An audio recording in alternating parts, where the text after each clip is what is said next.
नमस्कार मित्रों। आज का हमारा विषय है RPSC first grade educational psychology unit number 4 किशोर अधिगम कर्ता प्रबंधन।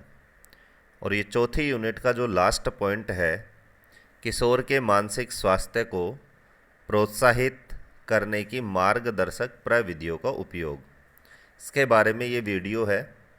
इससे पहले हम चौथी यूनिट के 3 वीडियो अपलोड कर चुके हैं। जो फर्स्ट पॉइंट था, इसके 2 वीडियो बने थे। दूसरे पॉइंट का कल हमने एक वीडियो अपलोड किया था और आज ये चौथी यूनिट का लास्ट वीडियो है। और इसी के साथ हमारी जो 6 यूनिट हैं आरपीएससी फर्स्ट ग्रेड द्वारा निर्धारित सिलेबस के अनुसार, उनमें से आज हमारी ये चौथी यूनिट पूरी हो जाएगी। उसी के साथ हमारे फिर 2 यूनिट बचेंगी, 5वीं और 6ठी। तो आधे से ज़्यादा हमारा जो साइकोलॉजी का जो सिलेबस है वो आज पूरा हो जाएगा। तो चलते हैं चौथी यूनिट के लास्ट पॉइंट, किशोर के मानसिक स्वास्थ्य को प्रोत्साहित करने की मार्गदर्शक प्रविधियों की तरफ। तो सबसे पहले हम देखते हैं कि मानसिक स्वास्थ्य से संबंधित विधियां कौन कौन सी हैं। यहाँ पर आपको इन विधियों का नाम याद रखना है और यहाँ पर बहुत सारी विधियां हैं। इन बहुत सारी विधियों को 2 विधियों के अंतर्गत रखा गया है। तो आपको यहाँ पर यही याद रखना है कि कौन सी विधि के अंतर्गत, कौन से वर्ग के अंतर्गत उसको रखा गया है। तो सबसे पहले देखते हैं कि मानसिक स्वास्थ्य से संबंधित विधियाँ, इनको 2 वर्गों में बांटा गया है। तो मानसिक स्वास्थ्य से संबंधित जितनी भी जो विधियाँ हैं, इनको सर्वप्रथम 2 भागों में बांटा गया है। पहला नाम है निरोधात्मक विधियाँ और दूसरा है उपचारात्मक विधियाँ। नाम से ही क्लियर हो रहा है, निरोध का मतलब होता है रोकना और उपचार का मतलब होता है उपचार करना, ट्रीट करना। आगे इनका जो परिभाषा है वो भी मैंने दी है। उससे पहले मैं यहाँ पर आपको थोड़ी सी इनके बारे में जानकारी दे देता हूँ। निरोधात्मक का मतलब है कि मानसिक स्वास्थ्य के असंतुलन को बिगड़ने से पहले ही रोकना निरोध कहलाता है। यानी मानसिक असंतुलन ना हो, मस्तिष्क संबंधी कोई जो बीमारियां हैं वो उत्पन्न ना हो, उसको पहले ही उसके बारे में पूरी जानकारी जुटा करके उससे संबंधित जितना भी जो ज्ञान है उसके द्वारा उसको रोकना निरोधात्मक विधियों के अंतर्गत आता है। दूसरा है जो उपचारात्मक, जो नाम दिया गया, इसका मतलब है कि किसी बालक या किशोर का यदि मानसिक असंतुलन, मानसिक स्वास्थ्य खराब हो गया है तो उसका उपचार करना उपचारात्मक विधियों के अंतर्गत आता है। तो इस तरह से सारी जो विधियां हैं इनको 2 वर्गों में बांटा गया है। तो सबसे पहले जो नाम है निरोधात्मक विधियां, तो देखते हैं कि निरोधात्मक विधियों में मानसिक विकारों और मस्तिष्क के असंतुलन को रोकने का प्रयत्न किया जाता है। तो जैसा मैंने आपको ऊपर बताया था कि निरोधात्मक में मानसिक विकारों को और मस्तिष्क के असंतुलन को रोकने का प्रयत्न किया जाता है। यानी ऐसे ऐसे उपाय अपनाए जाते हैं जिससे कि मानसिक विकार भी उत्पन्न ना हो और मस्तिष्क में असंतुलन भी उत्पन्न ना हो। इन विधियों में उन सभी कारणों की खोज की जाती है जो मानसिक विकार या असंतुलन पैदा करते हैं। तो पहले ही पता लगा लिया जाता है कि किन किन कारणों से मानसिक विकार या असंतुलन पैदा हो जाता है और फिर उन कारणों का पता लगा करके और उनका उत्पन्न होने से पहले ही उनका निदान कर दिया जाता है। इसीलिए इसका नाम है निरोधात्मक विधियाँ। निरोधात्मक विधियों में निम्नलिखित विधियाँ शामिल है। तो जैसा मैंने आपको ऊपर बताया था, आपको सिर्फ इसमें इन विधियों का नाम याद रखना है और नाम से ही आपके यहाँ पर क्लियर हो जाएगा कि इसमें किस तरह का उपचार किया जाता है। तो दोनों वर्गों में बहुत सारी विधियाँ हैं। तो सबसे पहले जो निरोधात्मक विधियाँ हैं, इनमें आपको याद रखना है, पहली विधि है निरीक्षण विधि। यानी किसी भी चीज़ का निरीक्षण करके और उसको रोकना निरीक्षण विधि के अंतर्गत आता है। ये सारे की सारी निरोधात्मक विधियाँ हैं। दूसरा है उपलब्धि परीक्षण विधि। यानी बालक के या किशोर के जीवन में जितने भी जो उपलब्धियाँ हैं, जितना भी जो उसने अर्जित किया है, उन सारी चीज़ों का परीक्षण करने और फिर मानसिक विकार को रोकना इसके अंतर्गत आता है। तीसरी है शारीरिक परीक्षा। चौथी है अनौपचारिक विवरण। 5वां है प्रश्नावली विधि। छठा है बुद्धि परीक्षण, सातवीं है व्यक्तिगत परीक्षण और आठवीं है व्यक्तिगत इतिहास विधि। तो यहाँ पर जो प्रश्न बनेगा वहाँ पर प्रश्न आपका बन सकता है कि निम्न में से निरोधात्मक विधियों में कौन सी विधि नहीं है। तो यहाँ पर जो 8 विधियाँ हैं उनमें से 3 विधियाँ इनमें से वो डाल देगा और एक विधि जो आगे हम उपचारात्मक विधि के अंतर्गत जो विधियाँ पढ़ेंगे उनमें से दे देगा। तो इस तरह से हमें सारे विधियों का जब नाम याद रखेंगे तभी ऐसा प्रश्न हमारा सही होगा। और ये प्रश्न तथ्यात्मक प्रश्न कहलाते हैं, जैसा मैं आपको पहले भी आपके साथ चर्चा कर चुका हूँ। जैसे मान लीजिए ऊपर प्रश्न में वो लिख देगा कि निम्न में से निरोधात्मक विधि कौन सी नहीं है। तो जो 4 ऑप्शन होंगे उनमें से 3 ऑप्शन में ये 8 में से 3 नाम होंगे और एक ऑप्शन में जो आगे हम पढ़ेंगे उपचारात्मक विधि उसके अंतर्गत कौन कौन सी विधियां हैं उसका एक नाम दे देगा। या फिर इसको उल्टा भी कर सकते हैं कि निम्न में से निरोधात्मक विधि कौन सी है। तो इनमें से 8 में से एक नाम ले लेगा और 3 जो नाम है वो आगे की विधि का ले सकता है। इसी तरह से निम्न में से उपचारात्मक विधि कौन सी है, तो किसी भी तरह से वो प्रश्न को आपको घुमा फिरा के पूछ सकता है। तो ये 8 विधियों का आपको नाम याद रखना है और ये भी याद रखना है कि 8 के 8 जो विधियां हैं वो मानसिक स्वास्थ्य की निरोधात्मक विधियों के अंतर्गत आती हैं। दूसरा जो वर्ग है मानसिक स्वास्थ्य की विधियों का, उसका नाम था उपचारात्मक विधियाँ। इसकी जो परिभाषा है वो ये है कि वे विधियाँ जिनसे मानसिक विकारों व मस्तिष्क के असंतुलन को दूर करने के उपाय किए जाए। जैसा मैंने आपको ऊपर बताया था, दोनों में सिर्फ इतना सा अंतर है कि मानसिक विकार उत्पन्न होने से पहले ही उनके कारणों का पता लगा करके रोकना तो निरोध कहलाता है, और मानसिक विकार यदि उत्पन्न हो गया है, मानसिक असंतुलन यदि उत्पन्न हो गया है, तो उसको जो दूर करना है उस दूर करने के उपायों को जिस विधियों के अंतर्गत गिना जाता है उसे उपचारात्मक विधि हम कहते हैं। ठीक वैसा ही सिस्टम है, जैसे कोई बीमारी है तो हम पहले से यदि सतर्क रहते हैं कि ये बीमारी इस कारण से होती है और उस कारणों से हम बचे रहते हैं, उसको हम निरोध कह सकते हैं। और यदि हम उस बीमारी के शिकार हो जाते हैं, व्यक्ति बीमार हो जाता है, तो उसका जो ट्रीटमेंट दवाइयाँ लेकर के उपचार किए जाते हैं उसको उपचारात्मक विधि हम कह सकते हैं। इसमें निम्नलिखित विधियां शामिल हैं। तो जिस तरह से निरोधात्मक विधियों में बहुत सारी विधियां हैं, उसी तरह से उपचारात्मक विधियों के नाम भी आपको याद रखने हैं। तो उपचारात्मक मानसिक स्वास्थ्य के जो उपचारात्मक विधियां हैं उनमें पहली विधि है निर्देश विधि, यानी व्यक्ति को निर्देश दे करके कि ये इस तरह से आपको कार्य करना है, ये कार्य आपको नहीं करना है। दूसरा है सम्मोहन विधि, इसको हम इंग्लिश में हिप्नोटाइज कहते हैं, कि सम्मोहित करके व्यक्ति को और उसकी जो मानसिक असंतुलन है, मानसिक स्थिति, जो मानसिक स्वास्थ्य जो खराब हो गया है उसको ठीक करने की जो विधि है उसको हम सम्मोहन विधि कहते हैं। तीसरा है मनोविश्लेषण विधि।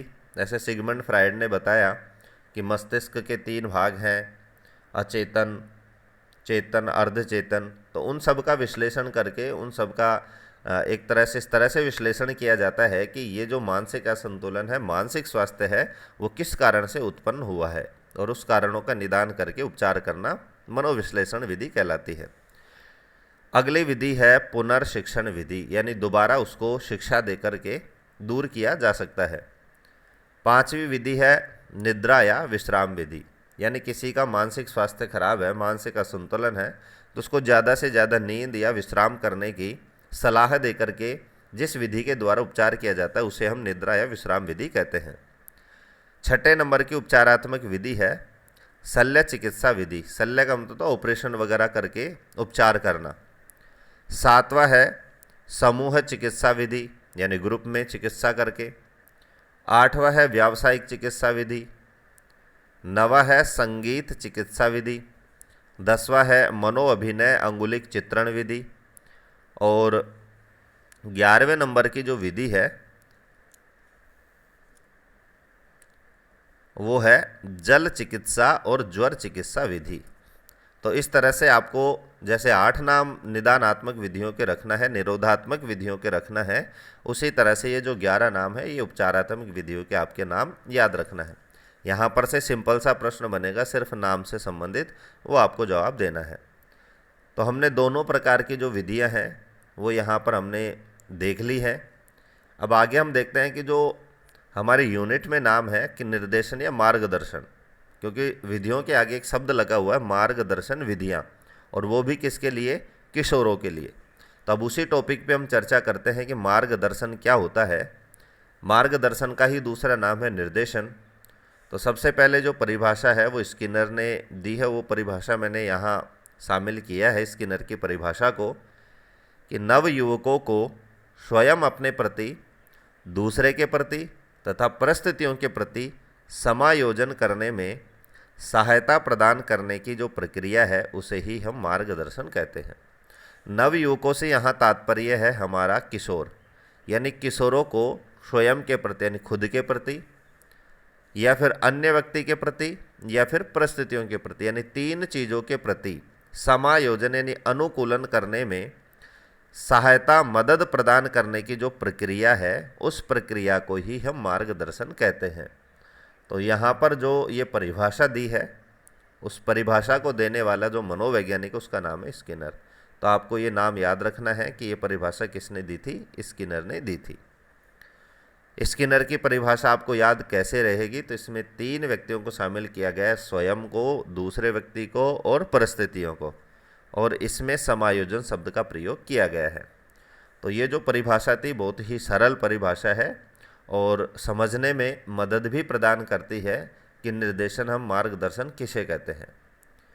उसके बाद में दूसरा जो बिंदु है मार्गदर्शन से संबंधित वो है विशेषताएं, यानी मार्गदर्शन की क्या क्या विशेषताएं होती है। तो मार्गदर्शन की पहली विशेषता है मार्गदर्शन सोद्देश्य क्रिया है, यानी मार्गदर्शन एक ऐसी क्रिया है जिसमें कोई ना कोई उद्देश्य छिपा हुआ है, बिना उद्देश्य के मार्गदर्शन नहीं होता है। दूसरी इसकी विशेषता है कि मार्गदर्शन के माध्यम से व्यक्ति को अपनी योग्यता व शक्ति का ज्ञान कराया जाता है, यानी जैसा हम जानते हैं कि जितनी भी योग्यता है, जितनी भी शक्ति है वो व्यक्ति के अंतर्गत, नवयुवक हो चाहे वो किशोर हो, वो उसके अंतर्गत छिपी हुई है। तो उस छिपी हुई शक्ति या योग्यता को प्रकट करवाना, उससे उस व्यक्ति को ज्ञान करवाना ही मार्गदर्शन की विशेषता है। यानी ऐसा ऐसा उसको निर्देश देते हैं कि तुम ये कर सकते हो, तुम्हारे अंदर ये योग्यता है। तो ये मार्गदर्शन की दूसरी विशेषता है। मार्गदर्शन की तीसरी विशेषता है कि मार्गदर्शन व्यक्तिगत सहायता है, यानी एक ऐसी हेल्प है जो पर्सनल हेल्प भी इसको हम कह सकते हैं। तो व्यक्तिगत सहायता है। चौथी विशेषता है मार्गदर्शन का क्षेत्र विस्तृत है, यानी इसका जो क्षेत्र वो सीमित नहीं है, इसका क्षेत्र विस्तृत है। विस्तार का मतलब यहाँ से है, वो पांचवी विशेषता में मैंने उस विस्तार को बताया है कि मार्गदर्शन किसी भी आयु के व्यक्ति को दिया जा सकता है, इसीलिए इसका जो क्षेत्र वो विस्तृत है। ऐसा नहीं है कि एक सीमित आयु का या एक विशेष आयु के बालक या व्यक्ति को ही मार्गदर्शन दिया जा सकता है, ऐसा बिल्कुल भी नहीं है। मार्गदर्शन का क्षेत्र है विस्तृत है, क्योंकि मार्गदर्शन किसी भी आयु के व्यक्ति को दिया जा सकता है।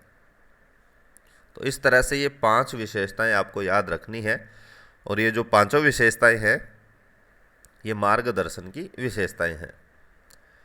अगला बिंदु है, जैसा हमने मानसिक स्वास्थ्य की विधियों के बारे में पढ़ लिया, वो भी आपको याद रखनी है कि दो वर्गों में वहाँ पर बांटा गया है, निरोधात्मक विधियाँ, उपचारात्मक विधियाँ। कौन सी विधि के अंतर्गत किन किन विधियों को रखा गया है वो आपको याद रखना है। उसके बाद में हमने निर्देशन पढ़ा है, मार्गदर्शन पढ़ा, उसकी विशेषता पढ़ी जो स्किनर ने दी है। उसके बाद में हमने उसकी जो विशेषता हैं वो पढ़ी है।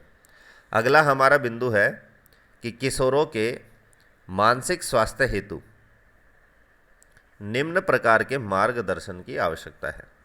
तो वही हमारा मुख्य उद्देश्य है, किशोरों के मानसिक स्वास्थ्य से संबंधित जानकारी प्राप्त करना, उसको किस तरह का निर्देशन दिया जाए और उस निर्देशन में कौन कौन सी विधियों का प्रयोग किया जाता है। तो अब यहाँ इस बिंदु में हम पढ़ेंगे कि किशोरों के मानसिक स्वास्थ्य हेतु किस किस प्रकार के मार्गदर्शन की आवश्यकता होती है। तो यहाँ पर तीन प्रकार के मार्गदर्शन यहाँ पर बताए गए हैं। उन तीनों प्रकार के मार्गदर्शनों को हमें अच्छी तरह से समझना है, और उसमें ये भी बताया गया है कि ये मार्गदर्शन क्यों दिया गया। हेतु का मतलब होता कारण, कि ये जो मार्गदर्शन, जो 3 प्रकार के जो मार्गदर्शन हम किशोरों को देते हैं, इसके पीछे क्या कारण है, क्या हेतु है, उसको भी हमें याद रखना है। तो इन 3 प्रकार के मार्गदर्शनों में जो सबसे पहला जो मार्गदर्शन है जो हम किशोर को दे सकते हैं वो है कि शैक्षणिक मार्गदर्शन की आवश्यकता। यानी किशोर को शैक्षणिक मार्गदर्शन की आवश्यकता क्यों होती है। तो पहला मार्गदर्शन हो गया शैक्षणिक मार्गदर्शन। तो यहाँ पर हमें नाम तो पढ़ना ही है कि कौन सा मार्गदर्शन किशोर को दिया जाता है, साथ में ये भी पढ़ना है कि उसकी आवश्यकता क्यों है। तो शैक्षणिक मार्गदर्शन की आवश्यकता है कि विषय चुनाव हेतु, यानी यदि किशोर को हम अच्छा शैक्षणिक मार्गदर्शन देंगे, अच्छा शैक्षणिक निर्देश देंगे, शिक्षा के बारे में जानकारी देंगे, तो विषय चुनाव में उसको मदद मिलती है। तो पहला जो आवश्यकता है, पहली जो आवश्यकता है शैक्षणिक मार्गदर्शन देने की, वो यही है कि जो किशोर है वो विषय का अच्छी तरह से अपने अनुसार चुनाव कर सके। दूसरी आवश्यकता है उचित पुस्तकों के चुनाव हेतु।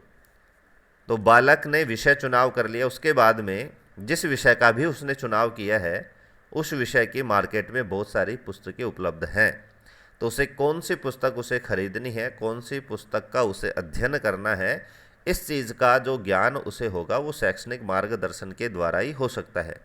इसीलिए शैक्षणिक मार्गदर्शन की दूसरी जो आवश्यकता है वो इसीलिए है कि वो जो किशोर है वो उचित पुस्तकों का चुनाव कर सके। और ये एक तैयारी करने वाले जो परीक्षार्थी हैं, चाहे वो फर्स्ट ग्रेड के हों, चाहे सेकंड ग्रेड हो, चाहे रीट हो, या फिर किसी अन्य एग्ज़ाम की तैयारी करने वाले जो परीक्षार्थी हैं, उन सब का भी एक मुख्य विषय है, मुख्य एक समस्या है कि वो जिस विषय की तैयारी करते हैं उस विषय से संबंधित मार्केट में बहुत सारी पुस्तकें उपलब्ध रहती हैं और उन पुस्तकों का चुनाव करने में उन्हें बहुत सारी दिक्कत आती हैं। तो यदि अच्छा उसे शैक्षणिक मार्गदर्शन दिया जाए, अच्छी वो क्लास लेता है, अच्छा वो मोटिवेशन लेता है, अच्छे गुरुजी से यदि वो पूछता है, तो उसे इस चीज़ का ज्ञान हो सकता है कि अच्छी पुस्तक कौन सी होती है। और परीक्षा के नज़दीक हम भी आपको बताएंगे कि आपको कौन कौन सी पुस्तकें खरीदनी है, क्यों खरीदनी है, इस पुस्तक का क्या लाभ है, ये सारी चीज़ें आपको बताई जाएंगी। तो शैक्षणिक मार्गदर्शन की आवश्यकता का ये दूसरा बिंदु था। तीसरी आवश्यकता है कि अध्ययन आदतों को सुधारने हेतु, यानी अध्ययन में जो खराब आदतें व्यक्ति में उत्पन्न हो गई है उन खराब आदतों को किस तरह से सुधारा जा सकता है और अध्ययन की अच्छी आदतों को किस तरह से अपनाया जा सकता है, इन सारी चीज़ों के लिए भी शैक्षणिक मार्गदर्शन की आवश्यकता होती है। अगली आवश्यकता है कि अनुशासनहीनता को रोकने हेतु, यानी जो बालक है, जो किशोर है, वो यदि अनुशासनहीनता करता है तो उस अनुशासनहीनता को दंड दे करके या पीट करके हम उसको दूर नहीं कर सकते, क्योंकि एक लिमिट होती है डांटने की, फटकारने की। और किशोर अवस्था एक ऐसी अवस्था है जिसमें हम प्रेम से ही उसको समझा सकते हैं। तो शैक्षणिक मार्गदर्शन दे करके और अनुशासनहीनता को रोका जा सकता है। जैसे संस्कृत में एक श्लोक भी है कि लालयेत 5 वर्षाणि 10 वर्षाणि ताड़येत प्राप्तेतु 16 वर्षे पुत्रम मित्रम विवाचरेत, कि लालयेत 5 वर्षाणि यानी बालक को 5 वर्षों तक लाड करना चाहिए। 10 वर्षाणि ताड़येत, जब बालक 5 से और 10 वर्ष की उम्र में है तो उसको ताड़येत यानी डांटना चाहिए और ज़रूरत पड़े तो उसको पीट कर भी समझाना चाहिए।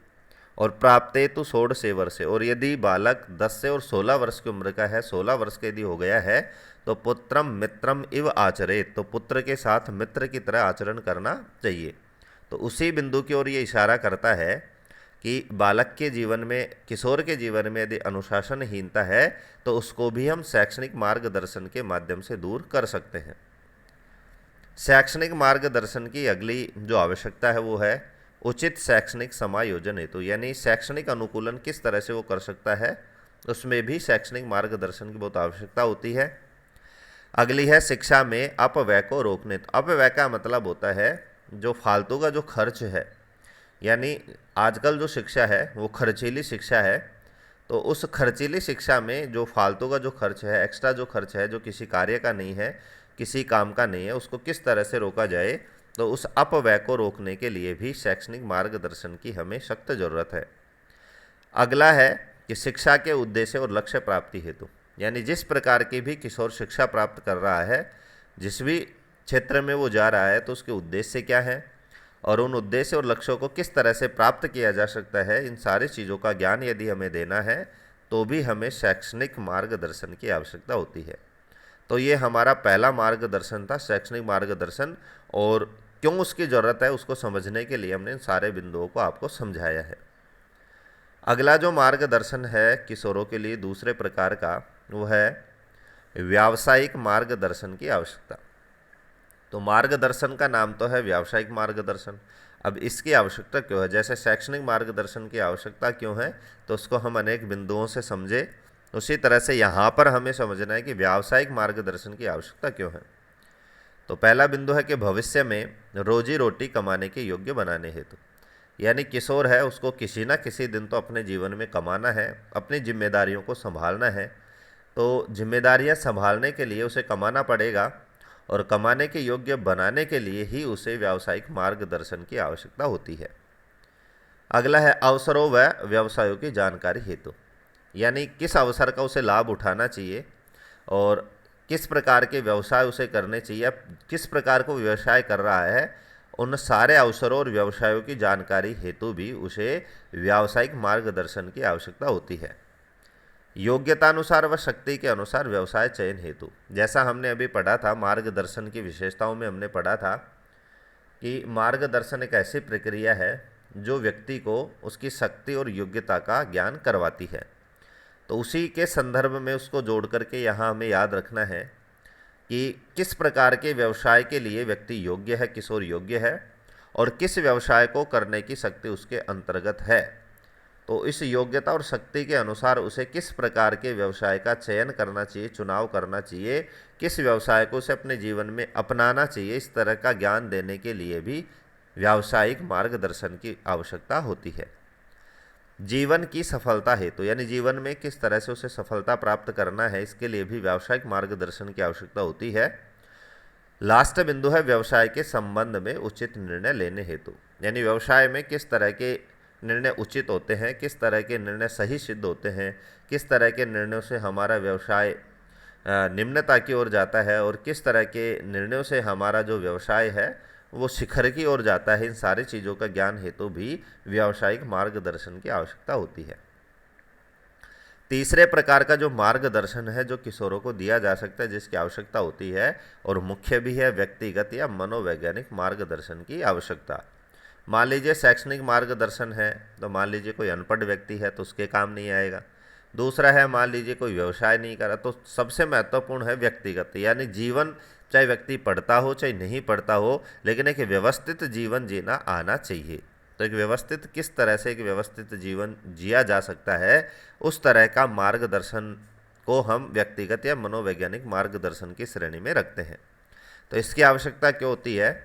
तो पहली आवश्यकता है व्यक्तित्व विकास हेतु, यानी हमारा जो व्यक्तित्व, हमारी जो पर्सनालिटी है उसका किस तरह से डेवलपमेंट किया जाए, इसके लिए भी हमें व्यक्तिगत जो निर्देशन है, मनोवैज्ञानिक जो निर्देशन, उसकी आवश्यकता होती है।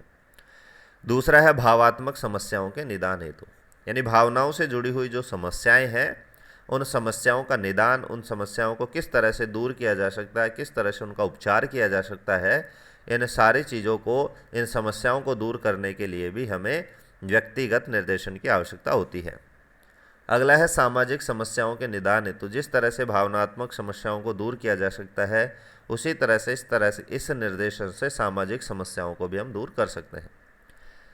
कुसमायोजित बालकों के निदान व उपचार हेतु, चौथी यूनिट का हमारा पहला बिंदु था कुसमायोजन या समायोजन।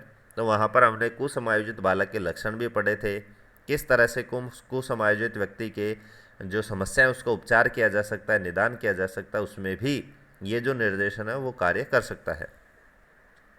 उलझनों, तनाव, चिंताओं से मुक्त करने हेतु, व्यक्ति के जीवन की जितनी भी उलझने हैं, चाहे वो मानसिक उलझन हो, शारीरिक उलझन हो, या फिर कोई सामाजिक उलझन हो, आर्थिक उलझन हो, इस तरह से किसी भी तरह का उलझन हो, किसी भी तरह का तनाव हो, किसी भी तरह की चिंता हो, तो उन सब से किस तरह से किशोर या व्यक्ति को मुक्त किया जा सकता है, ये सारा का सारा जो निर्देशन है, जो उपदेश है, वो भी व्यक्तिगत निर्देशन के अंतर्गत आता है।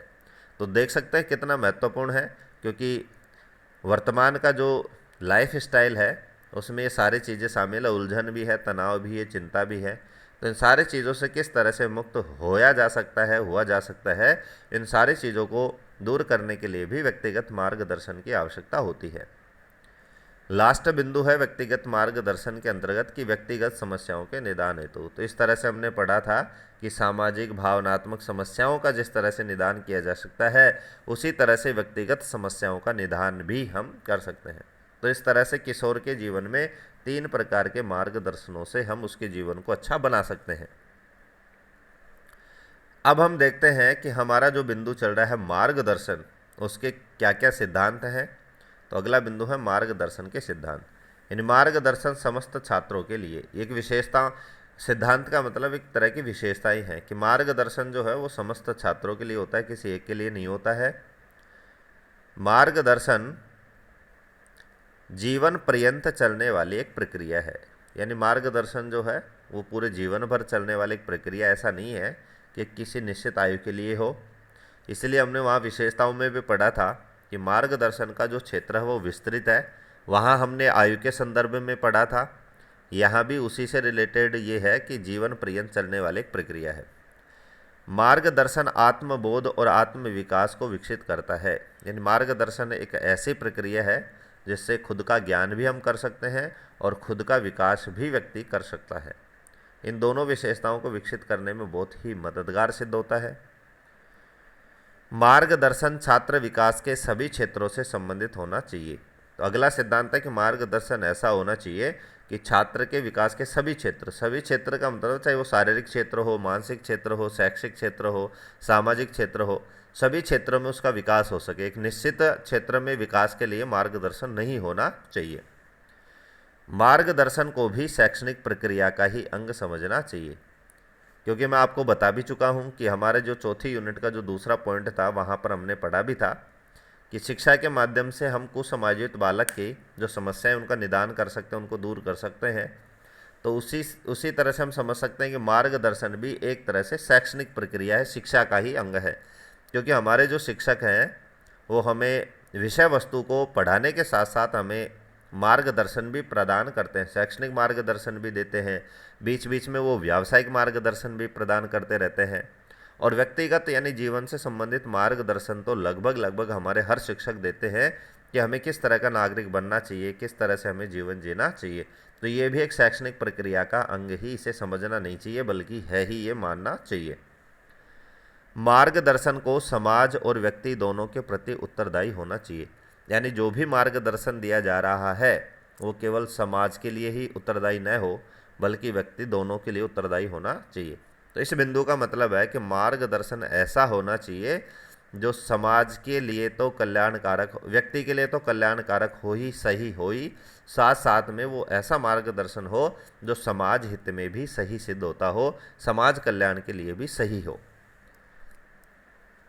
अगला सिद्धांत है कि मार्गदर्शन कार्यक्रम में अधिकांश व्यक्तियों को सामान्य व्यक्ति मानना चाहिए। मार्गदर्शन तभी सफल होगा जब हम अधिकांश व्यक्तियों को सामान्य मानेंगे। यदि असामान्य मानेंगे या विशिष्ट उनको मानेंगे तो हमारा जो मार्गदर्शन कार्यक्रम है वो सफल नहीं होगा। तो ये आपको सिद्धांतों के अंतर्गत इनको याद रखना है। अगला पॉइंट है अधिगम संबंधी असामान्यता। यानी अधिगम का मतलब होता है सीखना। तो जो बालक है वो सीखता है तो उसमें किस तरह की असामान्यताएं पाई जाती हैं। तो 4 प्रकार की असामान्यताएं हैं। पहली असामान्यता उसको कहते हैं डिस्प्रैक्सिया। नाम आपको याद रखना है, थोड़े टेढ़े नाम हैं लेकिन 1-2 बार यदि इनको पढ़ेंगे तो ये याद हो जाएंगे। ये बिंदु इसलिए शामिल किया है कि इनसे संबंधित प्रश्न पिछली परीक्षा में पूछा गया था। तो डिस्प्रैक्सिया का मतलब है, परीक्षा में प्रश्न पूछा जाएगा, यदि बालक में विशिष्ट वाचन, लेखन या गणितीय व्यतिक्रम की समस्या है तो वो किस तरह की असामान्यता है। तो उसका आपको जवाब देना है डिस्प्रैक्सिया, जो ऑप्शन। तो डिस्प्रैक्सिया में 3 प्रकार के व्यतिक्रम शामिल किए गए हैं, विशिष्ट वाचन, विशिष्ट लेखन और विशिष्ट गणितीय व्यतिक्रम। तो तीनों व्यतिक्रम जिसके अंतर्गत आते हैं उसको हम डिस्प्रैक्सिया कहते हैं। दूसरे नंबर का है डिस्कैलकुलिया। इसको हम कैलकुलेशन शब्द से याद रख सकते हैं क्योंकि जो कैलकुलेशन है वो गणित में किया जाता है। तो इसको याद रखने का सीधा सा तरीका है, क्योंकि इसमें कैलुलिया शब्द आ रहा है जो कैलकुलेशन से रिलेटेड है, यानी गणितीय व्यतिक्रम से संबंधित जो असामान्यता है उसको हम डिस्कैलुलिया कहते हैं।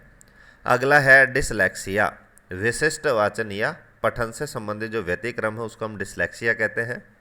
और चौथा है डिसग्राफिया, विशिष्ट लेखन या व्यतिक्रम। इसमें ग्राफ शब्द आया, ग्राफ का मतलब होता है पैराग्राफ, पैराग्राफ यानी लिखना, तो इसको हम ग्राफ शब्द से रिलेटेड करके और लेखन से सीख सकते हैं। तो यहाँ पर आपको बिल्कुल सरल है, क्लियर है, क्योंकि जो पहला है डिस्प्रैक्सिया, उस डिस्प्रैक्सिया में तीनों को एक जगह शामिल किया गया है, गणितीय को भी, विशिष्ट वाचन को भी, विशिष्ट लेखन को भी। फिर तीनों के अलग अलग असामान्यताएं भी हैं, डिसकैलुलिया, डिसलेक्सिया और डिसग्राफिया। तो आपको समझ में आ गया होगा कि जब ये तीनों एक ही में आ जाएंगे तो उस असामान्यता को हम डिस्प्रैक्सिया कहेंगे, और तीनों को जब अलग अलग कर देंगे तो तीनों के अलग अलग असामान्यताएं हैं जिसको आपको याद रखना है। आज के वीडियो का लास्ट बिंदु मनोरोगों के प्रकार, यानी जो हम पढ़ रहे हैं मानसिक स्वास्थ्य का प्रबंधन, उसकी विधियाँ, तो वो कौन कौन से रोग हैं जिनके लिए इनकी आवश्यकताएं होती हैं, तो मनोरोगों को भी यहाँ पर हम जान लेते हैं। उसी के साथ हमारे इस यूनिट से संबंधित जितने भी बिंदु हैं वो क्लियर हो जाएंगे, और कहीं से भी यदि प्रश्न बनता है तो हमारा प्रश्न गलत नहीं होगा। तो देखते हैं कि कौन कौन से मानसिक रोग हैं। पहला रोग है न्यूरोसिस। किसे कहते हैं? गलत मानसिक दृष्टिकोण से आया भावात्मक असंतुलन, यानी गलत मानसिक दृष्टिकोण। यदि किसी किशोर का या किसी व्यक्ति का जो मानसिक दृष्टिकोण है यदि वो गलत हो जाता है तो उससे भावनात्मक जो असंतुलन पैदा होता है उसे हम न्यूरोसिस कहते हैं। उस रोग का नाम क्या है? न्यूरोसिस। यहाँ पर आपको नाम याद रखना है और उसकी जो परिभाषा है कि कौन से रोग को क्या कहते हैं। दूसरे नंबर का है साइकोसिस। साइको का मतलब हम पागल व्यक्ति को भी साइको कह देते हैं, तो वो ही बीमारी है कि गलत भावात्मक असंतुलन या पागलपन की बीमारी। तो जो भावात्मक असंतुलन उत्पन्न हो गया उसको, और जो पागलपन की बीमारी है उस बीमारी को, उस मानसिक रोग को हम साइकोसिस कहते हैं। अगला है साइकोसोमेटिक, मन शारीरिक बीमारियाँ, यानी मन और शारीरिक जो बीमारियाँ हैं, ऐसी शारीरिक बीमारियाँ जिनका संबंध किससे हो? मस्तिष्क से हो, मन से हो, उनको हम साइकोसोमेटिक के नाम से जानते हैं। अगली मानसिक बीमारी है, मानसिक मनोरोग है मेंटल रिटायर्ड, जन्मजात मानसिक बाधिता। यानी कोई बालक है वो जन्म से ही यदि जड़ बुद्धि है, मानसिक बाधिता है, तो उसको हम मेंटल रिटायर्ड बीमारी कहते हैं। और लास्ट बीमारी है साइकोपैथ, आपराधिक प्रवृत्ति वाला बालक। यानी कोई बालक है और उसका जो मानसिक जो जुड़ाव है वो आपराधिक प्रवृत्तियों से होता है, आपराधिक प्रवृत्तियों में उसकी रुचि है, तो उस बीमारी को, उस मनोरोग को हम साइकोपैथ कहते हैं। तो इस तरह से ये 5 मनोरोग हैं जिसको आपको याद रखना है। इससे पहले हमने 4 जो असामान्यताएं हैं उनको भी याद रखना है। तो इस तरह से हमारा आज का ये जो वीडियो है वो पूरा होता है। इसी के तहत हमारी जो चौथी यूनिट है वो भी कंप्लीट होती है। तो आज का वीडियो आपको कैसा लगा, लाइक और कमेंट करके फीडबैक अवश्य दें। और मैं आपको बार बार कहता हूँ यदि वीडियो देखते हैं तो एक छोटा सा कमेंट भी अवश्य कर दें, उससे हमारे वीडियो बनाने की जो प्रोत्साहन है उसमें वृद्धि होती है। हमें भी ऐसे लगता है कि हमारा वीडियो आपको अच्छा लगता है। तो आज के लिए इतना ही, धन्यवाद।